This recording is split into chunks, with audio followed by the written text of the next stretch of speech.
We're learning more about two major projects that could reshape the riverfront. Today, the Downtown Investment Authority discussed how much more money could be needed for the shipyards and the former home of the Jacksonville Landing, now called Riverfront Plaza. News for Jax reporter Travis Gibson was there. Travis, all right, where are these new costs coming from? Well, the DIA looked at some preliminary designs for the park at what is now called Shipyards West. That's along East Bay Street. That included discussing a potential $30 million cost of replacing 3 piers that are there. Bringing more people to Jacksonville's riverfront.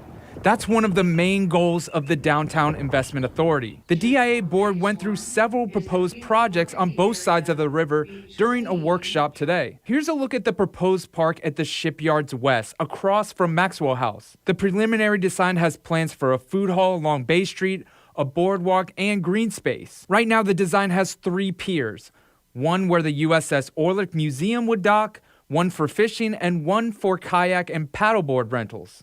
But designers say the piers there now need to be torn down and rebuilt, which would come at a hefty price tag between $10 million and $30 million. We love the design concept of being able to use those and creating a cove that is protected.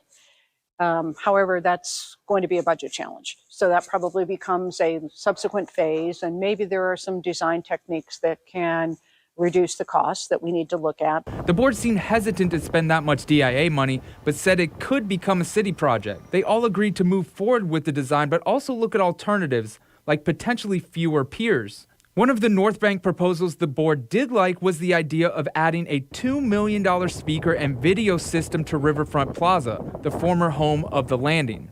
The system would be able to project movies or video displays on the side of the adjacent Performing Arts Center. Boyer said the park design is nearly done, and Phase 1 construction could start in June on the west side of the park.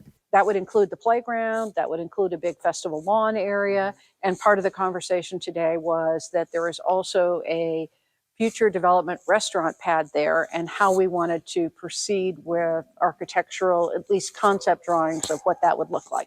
Over on the Southbank, there were discussions about converting Flagler Avenue near Treaty Oak Park into a bicycle-friendly road that connects to the river, a new dog park under I-95 in San Marco, and widening the Southbank Riverwalk. So today was just a workshop to hear ideas, and nothing was finalized. In the coming months, the board will meet again and decide which projects it wants to pursue. Now, if you want to see this entire presentation from today, just check out newsforjax.com. Joy, Kent?